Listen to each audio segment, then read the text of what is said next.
Commander Hyun Woo stood in the center of the great chamber, looking up at hundreds of alien faces staring down at him. The Galactic Council chamber was massive, with seats rising up in circles like a giant stadium. Each seat held a different, kind of alien being. Some looked like giant insects with too many eyes. Others were made of what seemed like living crystal that sparkled in the light. A few were just floating clouds of gas that somehow spoke with voices. Hyun Woo wore his best. Military uniform, but he felt very small in this place. Next to him stood the other humans from Earth's first diplomatic team. They had traveled for months to reach this place, hoping to make friends with the galaxy's most powerful species. Instead, they were about to hear the worst news possible. Thopper Furs. Council leader was a tall, thin creature with purple skin and 4 arms.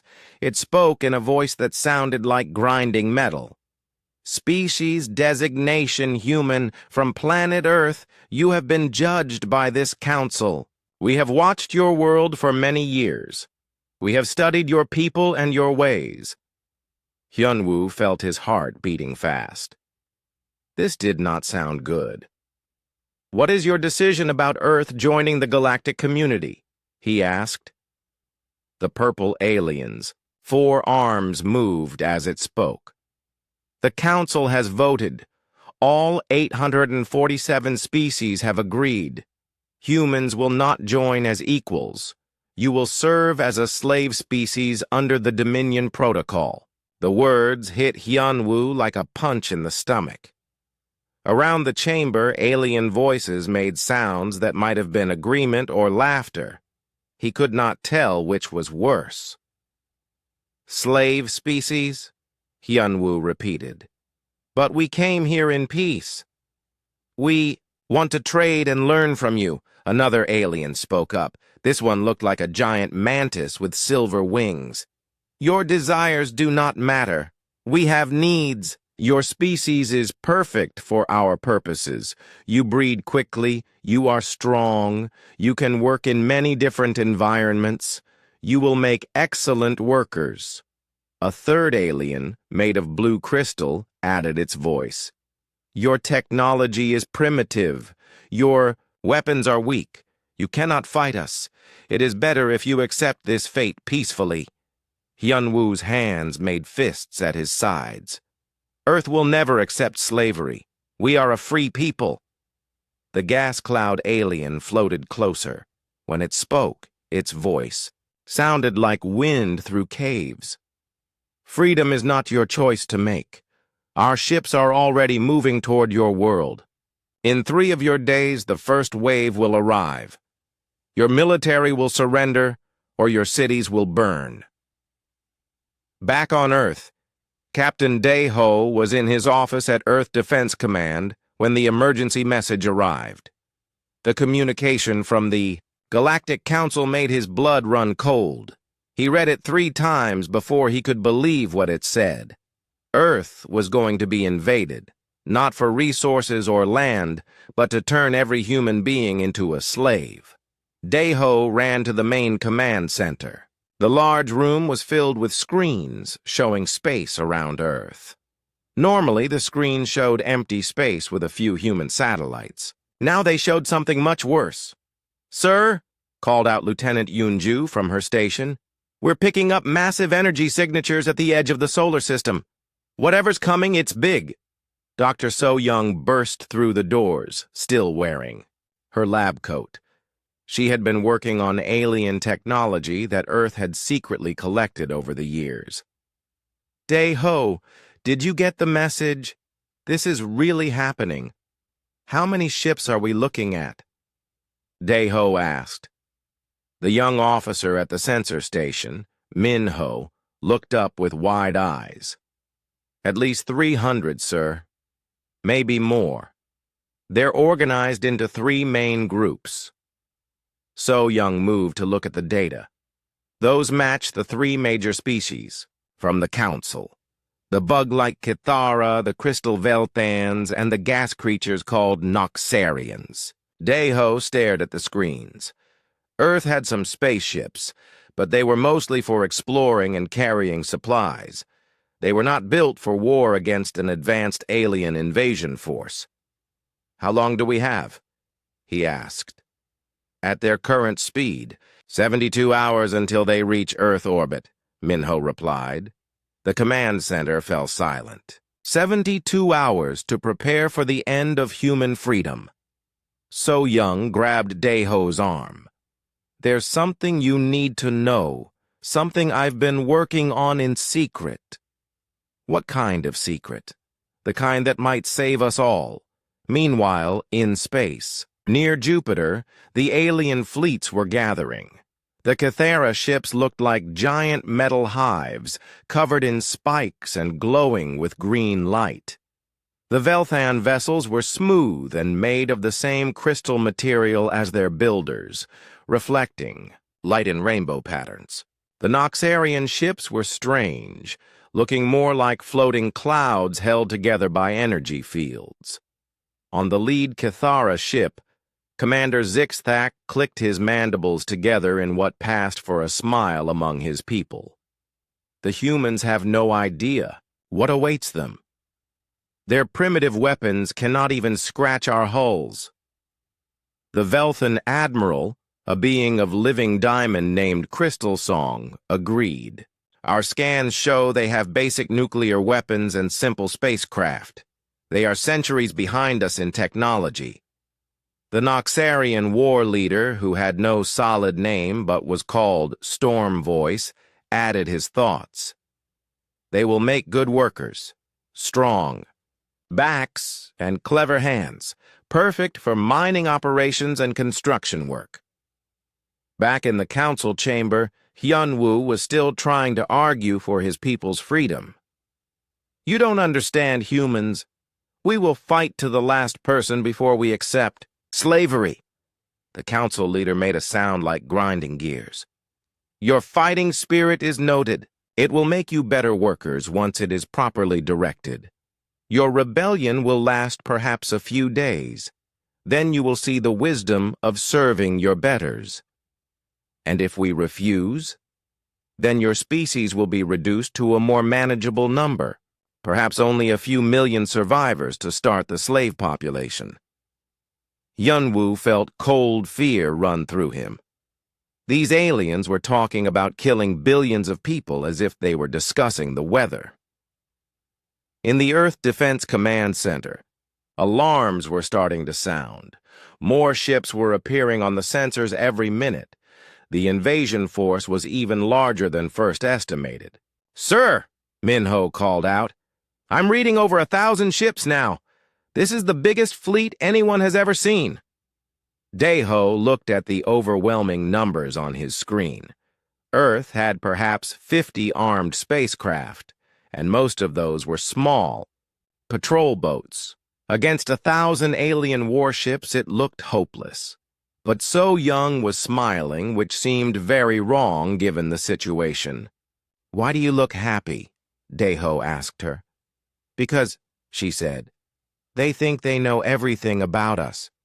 They've been watching us for years, but they've only been watching what we wanted them to see." "What do you mean?" So Young's smile grew wider.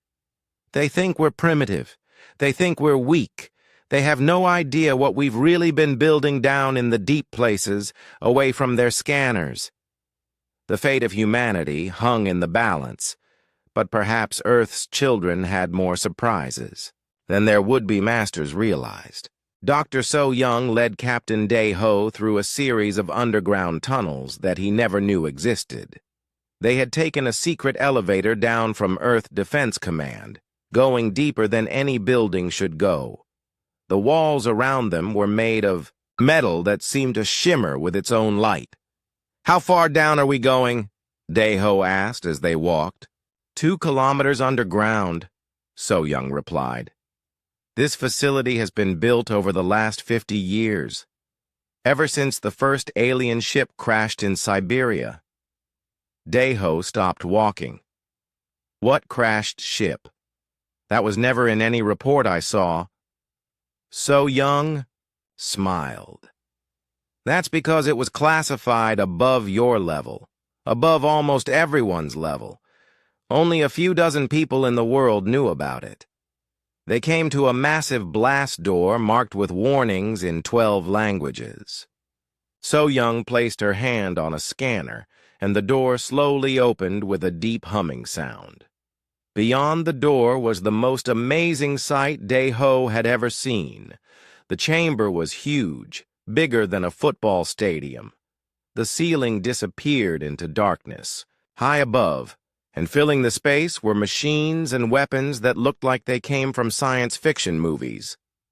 "Welcome to Project Deep Shield," So Young said. "What you're looking at is 50 years of reverse engineering alien technology." Dae-ho walked forward in wonder. There were sleek aircraft that floated without wings, weapons that glowed with energy, computers with displays that showed three-dimensional images in the air. Everything looked far more advanced than anything he had seen before. "This is impossible," he whispered. "If we had this technology, why didn't we use it? Why do we still use rockets and bullets?" "Because we were waiting," came a voice from behind them. They turned to see Admiral Yu-jin walking toward them. She was older than Dae-ho remembered, her hair now completely gray, but her eyes were sharp and determined. "Admiral, I thought you—" "Retired years ago," Dae-ho said. "I retired from the public military," Yu-jin replied. "I've been running Deep Shield ever since. We've been preparing for this day." She led them to a central command station where dozens of technicians were working. At advanced computers, the main screen showed the alien fleets approaching Earth. But now Dae-ho could see much more detail than their surface sensors had shown. "We've been watching them watch us," Yu-jin explained. "Every time they sent a probe or spy ship to study Earth, we detected it. We let them see what we wanted them to see. Old technology, primitive weapons, a weak species that would make good slaves." Engineer Hanul looked up from one of the computers.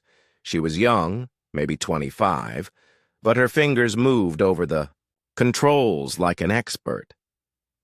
"The beauty is in what they can't see," she said. "Human technology works differently than theirs." "How so?" Dae-ho asked. Hanul's face lit up with excitement. "They use what we call brute force technology. Bigger engines, more power, stronger materials, but we learned to work with quantum mechanics in ways they never imagined." She pointed to one of the floating aircraft. "That scout ship uses quantum tunneling for propulsion. It doesn't push against space. It steps through it. Their sensors can't even detect it because it's not really there most of the time."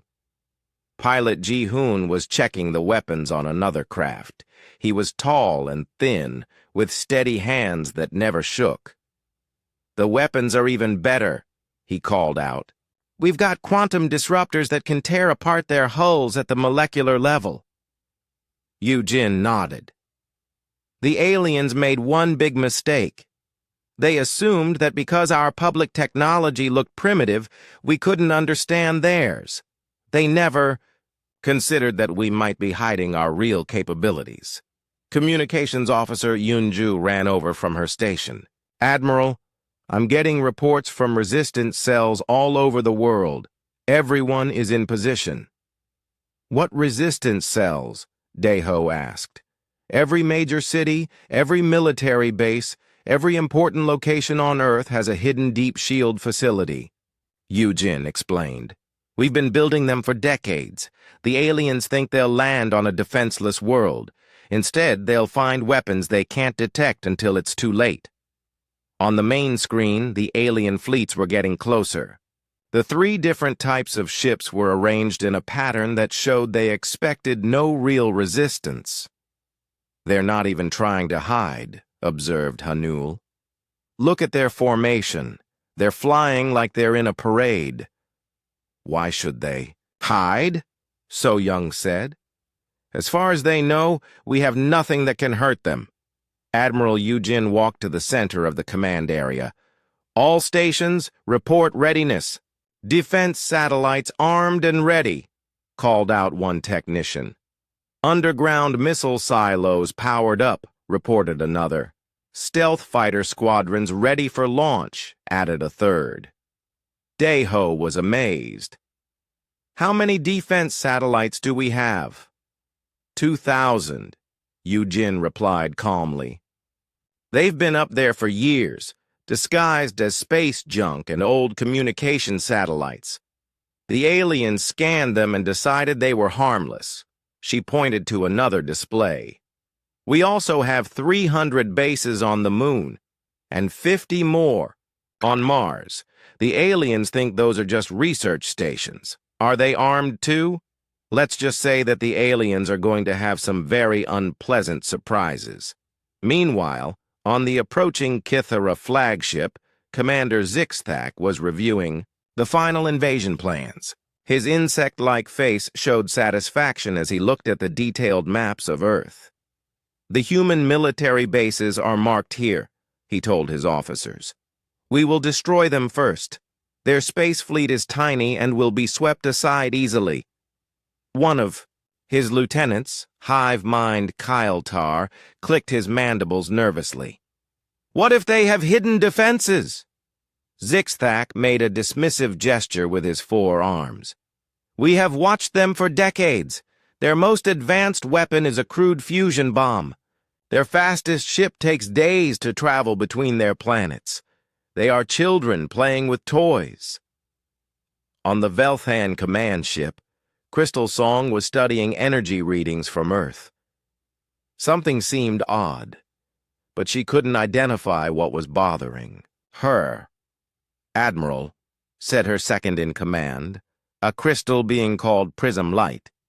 The energy signatures from the human world don't match our previous scans. In what way? There seems to be more background energy than before. Much more. Crystal Song considered this. Perhaps they have increased their power production to prepare for our arrival. It doesn't matter. Our shields can handle anything they might try.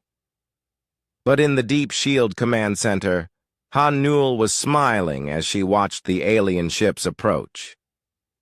They're about to fly right into our detection grid, she said. Once they cross the moon's orbit, we'll know everything about their ships. How can we scan them without them knowing? Daeho asked. Quantum entanglement, Han Newell replied. We don't send out scanner beams that they can detect. Instead, we use pairs of quantum particles. One particle goes near their ships, and we read its partner particle here. They can't detect it because the scanning particle isn't actually sending information back to us. Admiral Yujin was watching the countdown timer. 52 hours until the alien fleets reached Earth orbit. Begin Phase 1, she ordered. All around the command center, technicians began working at their stations. On screens throughout the facility, Daeho could see similar activity at deep shield bases around the world. What's Phase 1? He asked. We let them get closer, Yujin said. Close enough that they commit to the attack. Once they're in Earth's gravity well, it becomes much harder for them to retreat.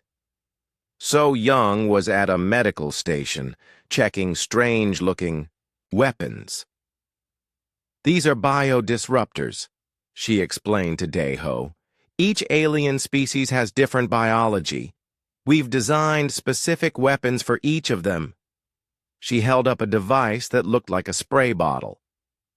This one releases a virus that attacks the Kithara nervous system. It's harmless to humans and the other aliens, but it will make the bug-like creatures very sick very quickly. That seems cruel, Daeho said. They came here to enslave us, So Young replied, her voice hard. They were planning to kill billions of humans if we resisted. I don't feel cruel, I feel prepared. The alien fleets were now close enough that their individual ships could be seen on the screens. There were so many of them that they blocked out stars as they passed. But in the Deep Shield facility, no one looked worried. Instead, they looked eager. 48 hours until they arrive, announced Yunju. Good, said Admiral Yujin. Let them come.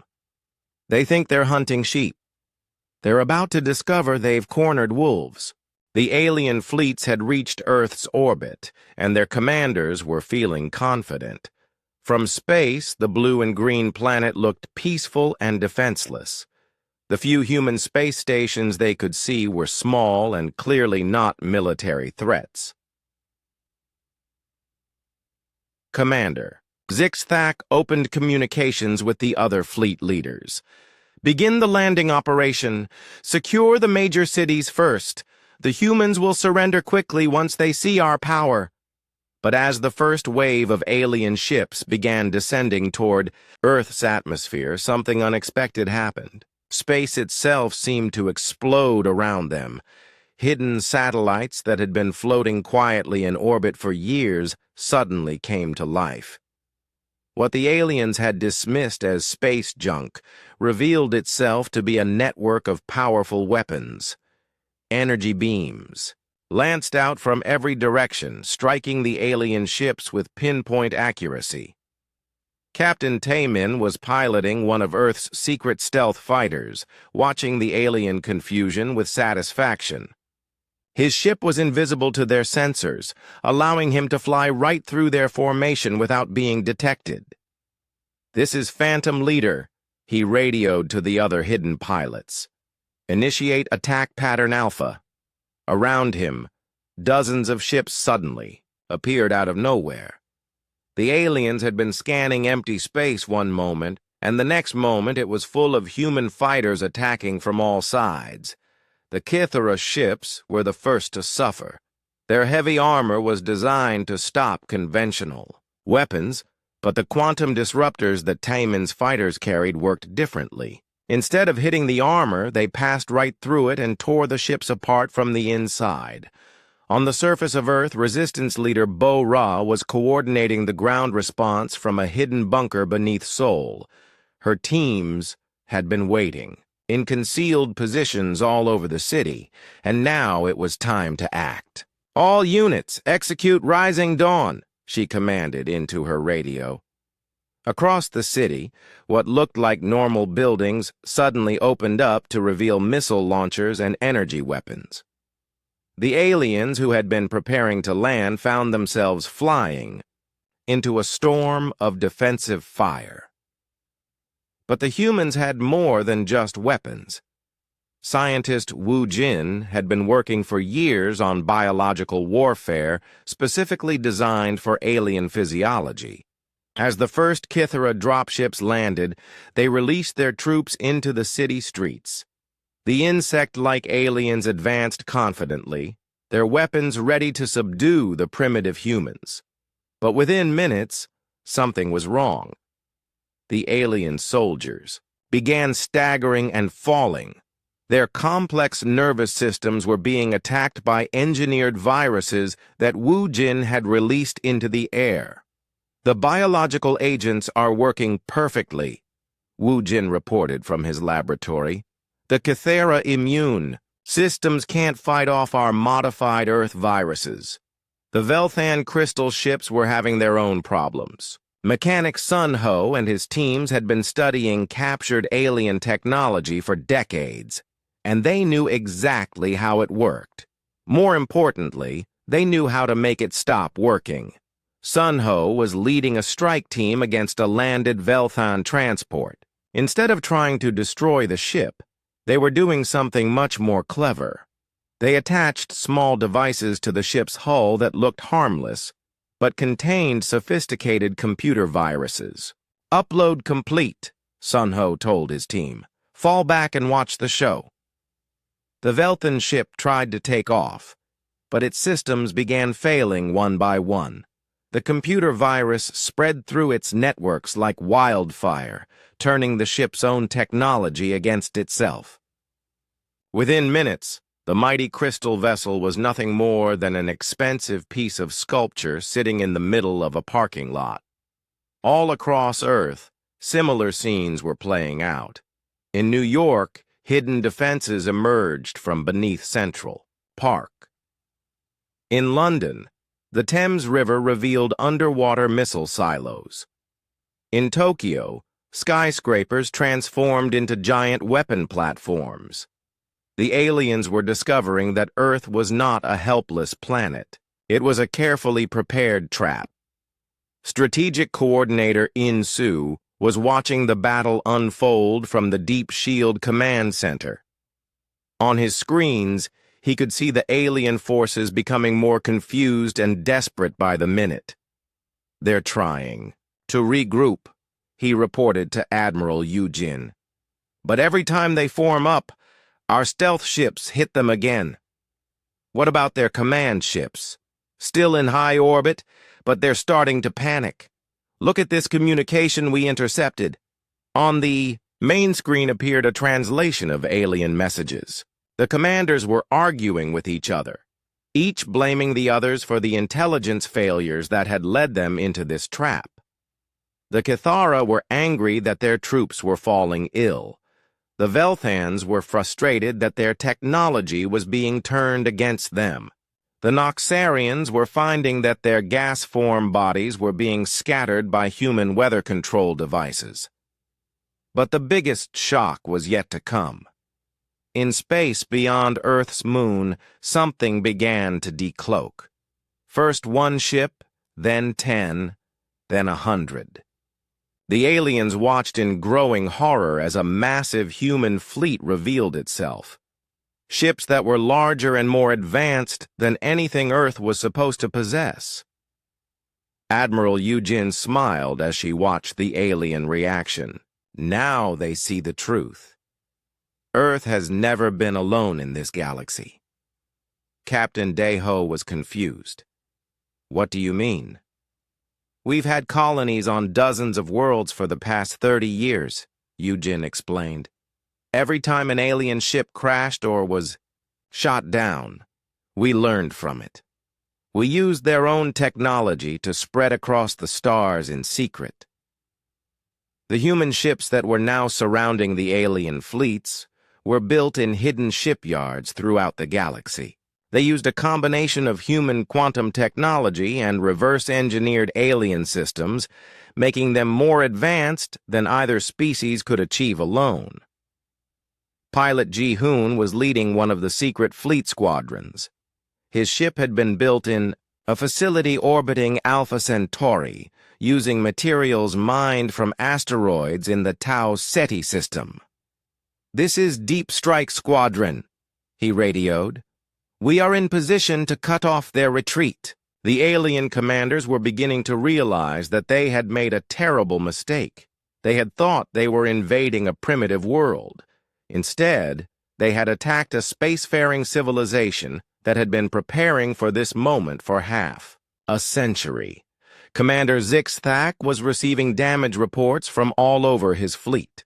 Half of his ships were already destroyed or disabled. The other half were fighting desperately against an enemy that seemed to be everywhere at once. "How is this possible?" he demanded. "Our scans showed them to be primitive." His intelligence officer, Hive Mind Turnox, was studying the tactical displays with growing alarm. "Sir, I believe we have been deceived. The humans have been hiding their true capabilities." "That's obvious. But how did they learn to build ships like these?"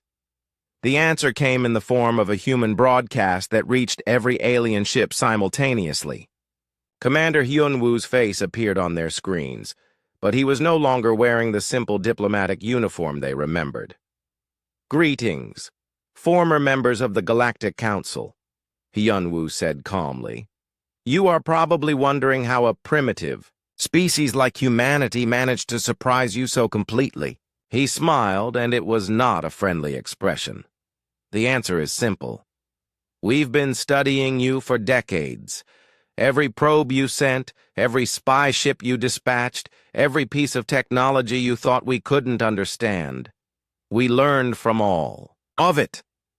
Behind him, the aliens could see human technicians working with equipment that was clearly beyond what Earth was supposed to possess. You made the mistake of thinking that because we appeared primitive, we actually were primitive. You never considered that we might be smart enough to hide our real capabilities until we needed them. The broadcast continued as human forces pressed. Their attack on all fronts. You came here to make slaves of us, Yunwu said. Instead, you've given us the perfect opportunity to show the galaxy what humans are really capable of when we're fighting for our freedom. The alien fleets were in full retreat now, but they were finding that escape was not going to be easy. Human ships had appeared throughout the solar system, cutting off every route back to deep space. Earth's children had been underestimated for the last time. The battle for Earth had been going on for 6 hours, and the alien forces were being destroyed faster than their commanders could count. What had started as a confident invasion was turning into a complete disaster. On the Noxarian command vessel, War Leader Stormvoice was watching his gas-form soldiers being scattered by human weather machines. His people were beings of living gas held together by electromagnetic fields, but the humans had somehow learned to disrupt those fields. Send a message to the human leaders, Stormvoice ordered his communications officer. Tell them the Noxarians wish to discuss terms. His second-in-command, Wind Whisper, was shocked. Sir, we cannot negotiate with slaves. Look around you, Stormvoice replied bitterly. We are the ones who are trapped and dying. These humans are no slaves. The message reached Ambassador Jae Young in the Deep Shield Command Center. She had been Earth's head diplomat for 20 years, and she had been preparing for this moment almost as long as the military had been preparing their weapons. The Noxarians want to surrender? She asked Admiral Yujin. They want to negotiate, Yujin corrected. There's a difference. Jae Young studied the tactical displays showing the alien losses. Nearly 2/3 of the invasion fleet had been destroyed or disabled. The survivors were scattered and fighting desperately just to stay alive. What are our losses? She asked. Minimal, reported Captain Daeho. We lost 12 fighters and 1 defense satellite. No ground installations have been seriously damaged. The difference in casualties was stunning. The humans had designed this battle to be completely one-sided, and their planning had worked perfectly. Should we accept their surrender? Jae Young asked. Not yet, Admiral Yujin replied firmly. They came here to enslave us. A few of them getting scared is not enough. We need all of them to understand what they've done. In space above Earth, ace pilot Seung-ho was leading an attack on the massive Galactic Council mobile headquarters. The enormous ship was larger than most cities, containing representatives from hundreds of alien species. This is Lightning Strike Squadron, Seung-ho radioed to his wingmates. Target the command ship's engines first. We want them disabled, not destroyed.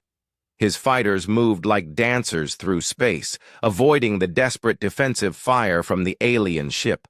Human stealth technology made them nearly impossible to target, while their quantum weapons cut through alien shields as if they weren't there. Within minutes, the great ship was helpless, floating dead in space with its engines destroyed and its weapons offline. But the humans weren't just fighting in space. On planets throughout the galaxy, secret human colonies were revealing themselves and attacking alien installations.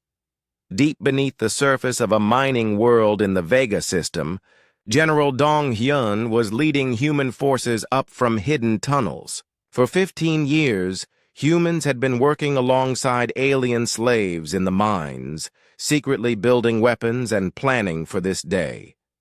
All teams, begin liberation protocol, Dong Hyun commanded.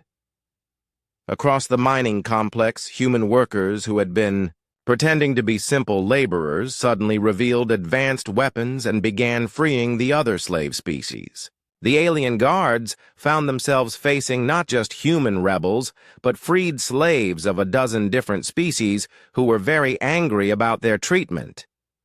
"Sir," reported one of Donghyun's officers, "the Zenthi slaves are asking if they can help fight the overseers." The Zenthi were a peaceful species that had been enslaved by the Council 50 years earlier. They looked like large, furry bears, but they were surprisingly strong when motivated. "Tell them yes," Donghyun replied. "Anyone who wants freedom can join us." Back on Earth, cyber warfare specialist Yuna was sitting in a room full of computers, fighting a different kind of battle. Her fingers moved across keyboards at incredible speed as she invaded alien communication networks. "I'm in their command system," she reported to Admiral Yujin. "They're completely panicked. Most of their fleet commanders are arguing about whether to retreat or try to regroup." "Can you make their confusion worse?" Yuna smiled. "Already on it. I'm sending fake orders to different parts of their fleet. Half of them think they're supposed to attack each other." On her screens, she could watch alien ships turning their weapons on their own allies as confused commanders tried to follow contradictory orders. But perhaps the most important battle was being fought in a laboratory deep underground. Dr. Haiwan had been working on humanity's most secret project for over a decade. "The adaptation process is complete," she announced to her team. "We can now survive in any environment the aliens can." What she had achieved was something that should have been impossible. By studying alien biology and combining it with human genetics, she had found a way to make humans adapt to any environment in real time. "Show me," Admiral Yujin requested over the video link. Hee-Wan walked into a chamber filled with poisonous gas that would kill most life forms instantly. But instead of dying, her body began to change. Her skin became thicker, her lungs modified themselves to process the poison, and her blood changed to carry different types of oxygen. "Humans can now live anywhere in the galaxy," she explained, her voice slightly different due to her modified vocal cords. "We're not just fighting for Earth anymore. We're fighting to take our place as the dominant species in known space." The aliens were beginning to understand that they hadn't just failed to conquer Earth. They had awakened something far more dangerous than they had ever imagined. On the Crystal ship commanded by Admiral Crystal Song, the Velthan officers were studying the tactical situation with growing fear. "Our entire battle doctrine is based on superior technology," Crystal Song said. "But these humans have technology that's superior to ours." "How is that possible?" asked her second-in-command. "Prism light. They learned from us," Crystal Song realized. "For decades, we sent ships to study them. We thought we were being careful, but they captured some of our vessels. They reverse-engineered our technology and improved it. The truth was even worse than that. The humans hadn't just copied alien technology, they had perfected it. By combining the best ideas from hundreds of different alien species, they had created systems that were more advanced than any single species could achieve. Engineer Kyung Min was demonstrating this at a testing facility on Mars. His latest weapon could destroy a planet from the other side of the galaxy using quantum tunneling effects. "We don't need to send ships to attack their homeworlds," he explained to the watching officers. "We can strike them instantly from here." The weapon charged up with a deep humming sound. On the targeting screen, a dead planet in the Alpha Centauri system appeared. "Firing test shot," Kyung Min announced. There was no visible beam, no flash of light. But on the screen, the dead planet simply stopped existing.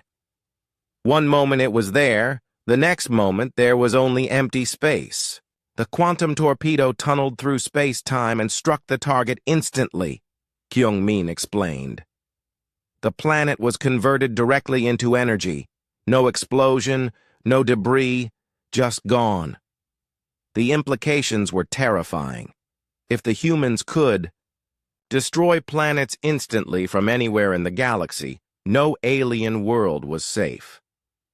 Back in the battle around Earth, the alien commanders were receiving reports from across the galaxy. Human forces were appearing everywhere, revealing colonies and bases that had been hidden for decades. "They've been planning this for longer than we thought," Commander Zixthak admitted to his officers. "This wasn't just defense. This was a trap designed to destroy us." "What do we do now?" asked Hive Mind Kyle Tar. Before Zixthak could answer, every alien ship received the same broadcast.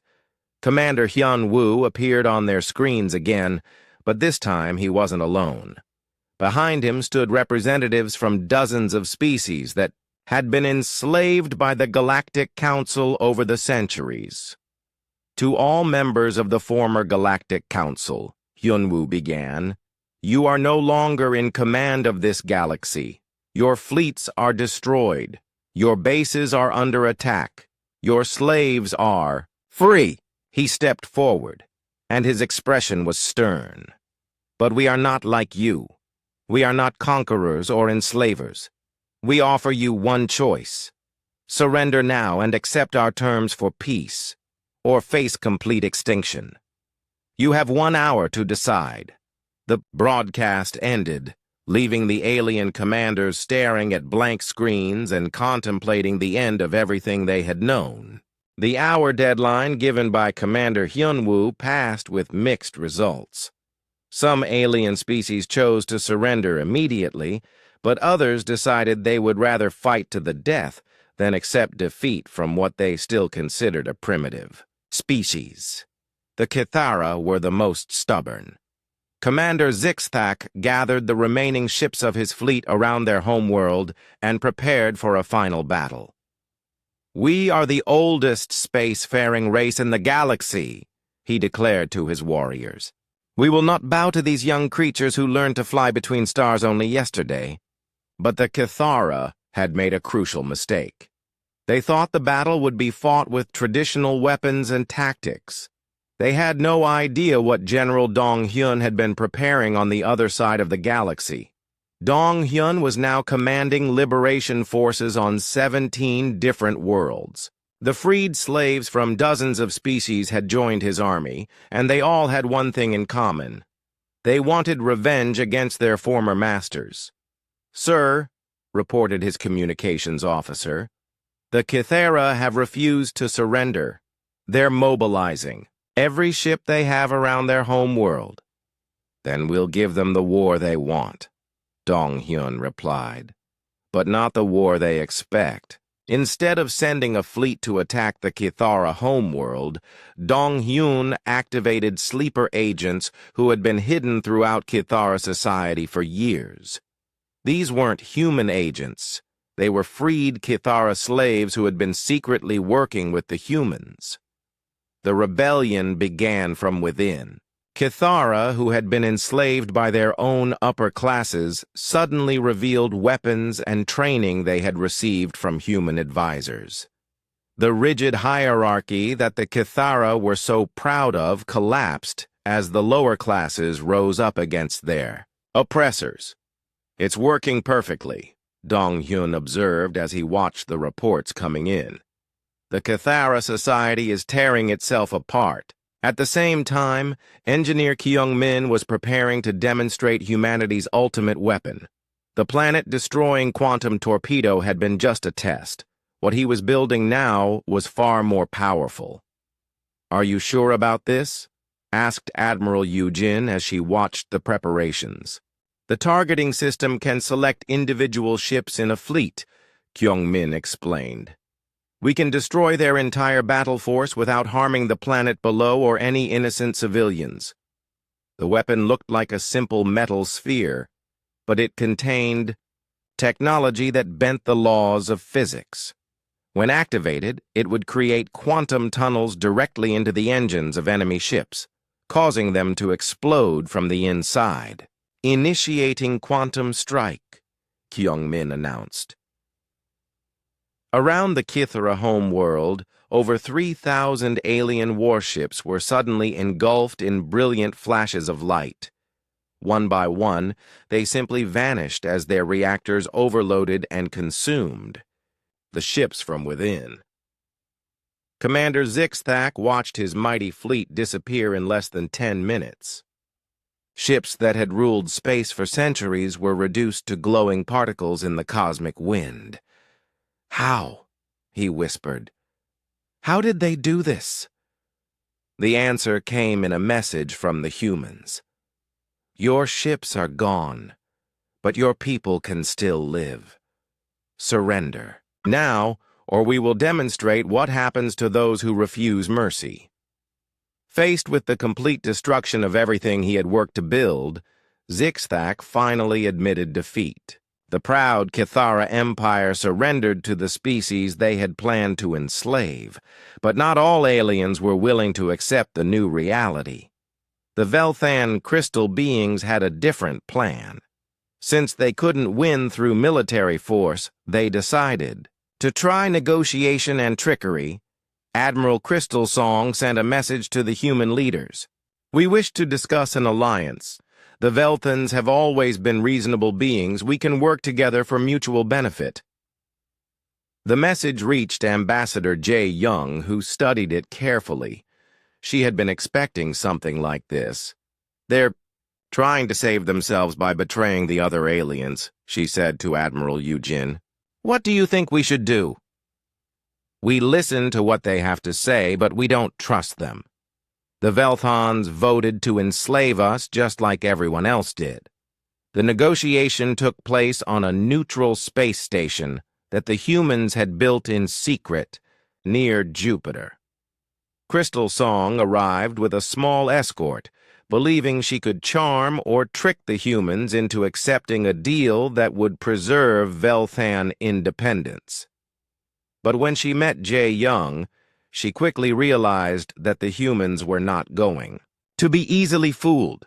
"You want an alliance," Jae Young said. "But 2 days ago, you were planning to put chains on my people.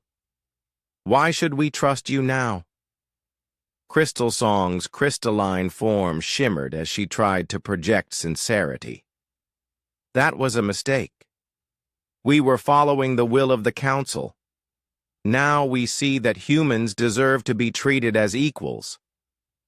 "Not equals," Jae Young corrected. "We've proven we're stronger than you. The question is whether we'll let you continue to exist." The harsh truth was sinking in for the aliens. They were no longer the dominant powers in the galaxy. That role had been taken by the humans they had tried to enslave. Meanwhile, the Noxarian gas clouds were discovering that their attempts to flee were not going well. Captain Taemin was leading human pursuit squadrons that could track Noxarian ships no matter how they tried to hide. "This is Ghost Hunter Squadron," Taemin reported. "We found another group of Noxarians trying to escape through the Rigel system. The human ships could detect the electromagnetic signatures that held Noxarian bodies together, making it impossible for the gas beings to hide. Worse, the humans had learned to disrupt those signatures, causing Noxarians to scatter helplessly in space. They can't run, they can't hide, and they can't fight," observed pilot Sung Ho as he watched another Noxarian ship surrender. "I almost feel sorry for them." "Remember what they were planning to do to Earth," Taemin reminded him. "They wanted to turn every human into a slave. Now they're learning what it feels like to be helpless." But the most important changes were happening on the liberated slave worlds. Species that had been under alien control for generations were finally free, and they were eager to help their human liberators. On a former mining world in the Arcturus system, the bear-like Zenthi were working alongside humans to build new ships and weapons.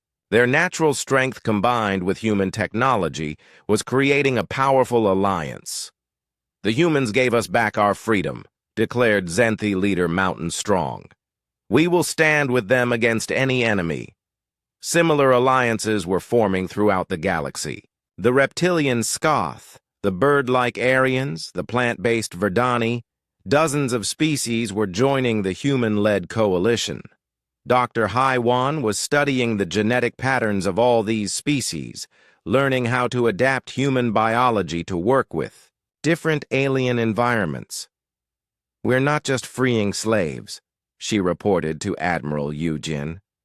"We're building the foundation of a new galactic civilization, one where no species will ever be enslaved again." The old Galactic Council was falling, apart as member species either surrendered to the humans or were destroyed by their refusal to accept the new reality. Of the original 847 species that had voted to enslave Earth, fewer than 200 were still maintaining organized resistance, and that resistance was crumbling fast. Commander Hyun Woo was now aboard the captured Council headquarters ship, using it as a base to coordinate the final stages of the war. The massive vessel that had once been a symbol of alien dominance was now serving human purposes. "Status report," he requested from his staff. "Kithara have surrendered completely," reported Intelligence Officer Minho. "Velthans are trying to negotiate. Noxarians are scattered and mostly captured. About 50 smaller species have asked for protection. And the others?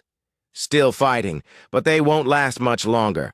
Our fleets are closing in on their home systems." Hyun-woo looked out at the stars through the ship's viewing ports. Just a week ago, those stars had represented the territory of enemies who wanted to chain his people. Now they represented the beginnings of a new age. "Send a message to all remaining Council species," he ordered. "Final terms. Surrender immediately and accept our authority, or face complete extinction. No more negotiations, no more delays. And, if they refuse, then we show them why they should have accepted our mercy when it was offered." The message went out across the galaxy, and the countdown to the final battle began. The final message from humanity had been clear, and the remaining alien species had 24 hours to make their choice. Some chose wisdom and surrendered immediately. Others, driven by pride or desperation, decided to fight until the end. Elder. Statesman Sang-woo arrived at the captured Galactic Council headquarters to oversee the surrender negotiations. He had been Earth's most experienced diplomat for 40 years, and now he had the task of reshaping the entire galaxy. "The terms are simple," Sang-woo explained to the alien representatives who had come to surrender. "All enslaved species must be freed immediately. All weapons of mass destruction must be surrendered to human control. All territorial claims beyond your home systems are void." The Veltan representative, Prism Light, tried to object. "These terms are too harsh. Our civilization has existed for thousands of years." "Your civilization was built on enslaving others," Sang-woo replied calmly. "Those days are over. You can accept our terms and continue to exist, or you can join the species that chose extinction." To emphasize his point, Sang-woo activated a holographic display showing the fate of species that had refused to surrender. Entire star systems were empty now, their planets reduced to cosmic dust by human quantum weapons. The most stubborn resistors had been the Zephyrians, a machine species that believed themselves superior to all organic life. They had fortified their home system with automated defenses and declared they would fight forever. Engineer Kyung-min had solved that problem in less than an hour. His latest quantum weapon could disable all electronic systems in a star system simultaneously. The proud machine civilization had simply shut down, leaving their planets dark and silent. That could be your fate as well, Sang-Woo told the assembled aliens. Or you can choose to be part of the new galactic order we're building. One by one, the remaining species made their choice. Most chose survival and accepted human authority. A few chose defiance and were erased from existence. Meanwhile, Fleet Admiral Hyun-woo was overseeing the dismantling of the old Council's military forces. Massive alien warships that had terrorized the galaxy for centuries were being broken apart or converted for peaceful purposes. "Status report," he requested from Captain Dae-ho. "The Kithera have handed over their last battle fleet," Dae-ho reported. "The Noxarians are completely scattered, no organized military remaining. The Velthans are trying to hide some ships, but our scanners are finding them. And the smaller species? Most are cooperating fully. The few that aren't, well, they won't be a problem much longer." Hyun-woo nodded. The transformation of galactic power had been swift and complete. In less than 2 weeks, humanity had gone from intended slaves to absolute rulers of known space. But the humans were proving to be very different rulers than the old Galactic Council had been. On liberated worlds throughout the galaxy, Dr. So-young was establishing medical centers and research facilities. Instead of exploiting other species, the humans were helping them rebuild their civilizations and develop their own technologies. The Zenthi homeworld was stripped of resources for 3 centuries, she reported to Admiral Eugene. "We're helping them restore their ecosystem and rebuild their cities." Similar projects were happening everywhere. The reptilian Scath were learning human agriculture techniques to feed their growing population. The bird-like Aryans were working with human engineers to build better spacecraft. "This is what a real galactic civilization should look like," observed Ambassador Jae-young as she watched the reconstruction efforts. "Species working together instead of one group enslaving all the others." But not everyone was happy with the new arrangement. Some of the Velthans were plotting rebellion, believing they could somehow restore their former power. The plot was discovered by cyber warfare specialist Yu Na, who had been monitoring alien communications networks. "They're planning to sabotage the terraforming projects on the former slave worlds," she reported to General Dong-hyun. "They think if they can make us look incompetent, other species will rebel against human authority." Dong-hyun's response was swift and decisive. The Velthan conspirators found themselves isolated on a barren moon with basic supplies and a simple message. They could stay there and think about their choices, or they could return to their people and accept the new reality. Most chose to rejoin their species and accept human rule. The few who remained defiant were left to contemplate the stars alone. The real test of the new order came when the humans discovered another group of enslaving species beyond the former council's territory. The dominion of Kresh had been expanding in the opposite direction, conquering worlds that the council had never reached. Captain Dae-ho was given command of humanity's first major exploration and liberation fleet. His mission was to find these distant slavers and offer them the same choice that had been given to the council species. "Remember," Admiral Eugene told him before he departed, "we're not conquerors. We're liberators. Give them a chance to change their ways.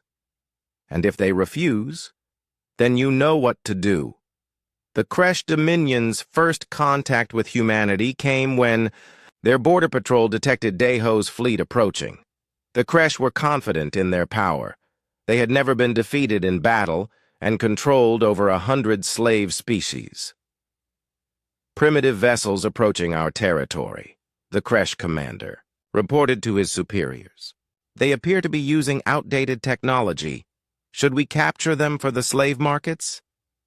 That confidence lasted exactly 17 minutes.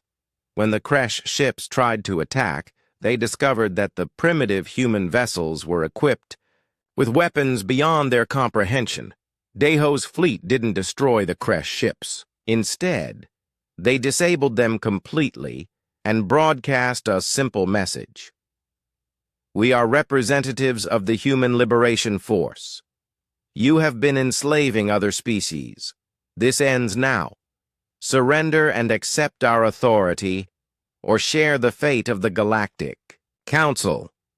The message included a detailed recording of what had happened to the Council species that had refused to surrender. Entire civilizations reduced to empty space in moments. The Kresh Dominion lasted 3 days before their leaders requested surrender terms.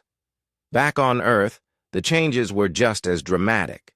The planet that had almost become a slave world was now the capital of the galaxy's first truly free civilization. Commander Hyun Woo walked through the rebuilt United Nations building, now expanded to include representatives from hundreds of species. The sight still amazed him. Beings from across the galaxy working together to solve problems instead of exploiting each other. "The final report," announced Sang Woo as he entered the assembly hall. "Of the original 847 species in the Galactic, Council 312 have fully accepted integration into the new order. 298 have been placed under protective supervision while they adapt to non-slavery-based societies. 89 chose extinction rather than change.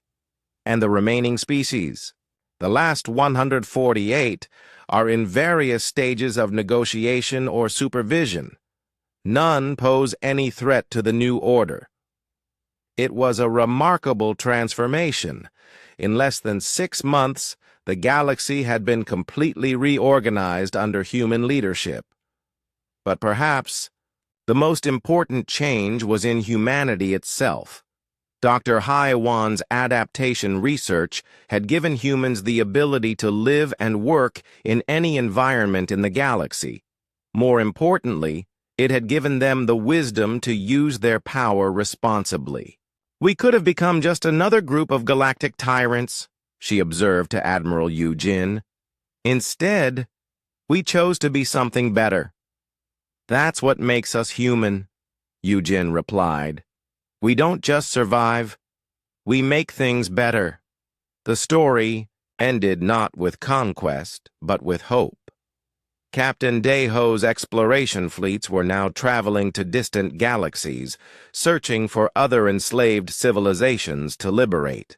Wherever they went, they carried the same message that had once seemed impossible. No species should ever be enslaved. All beings deserved freedom, and if anyone disagreed, they would face the species that had been underestimated once and would never allow themselves to be underestimated again. Earth's children had become the galaxy's guardians, and they would make sure that no world would ever again hear the words that had once been spoken to them. "You have been voted into slavery." Instead, every species they encountered would hear a different message. "You are free."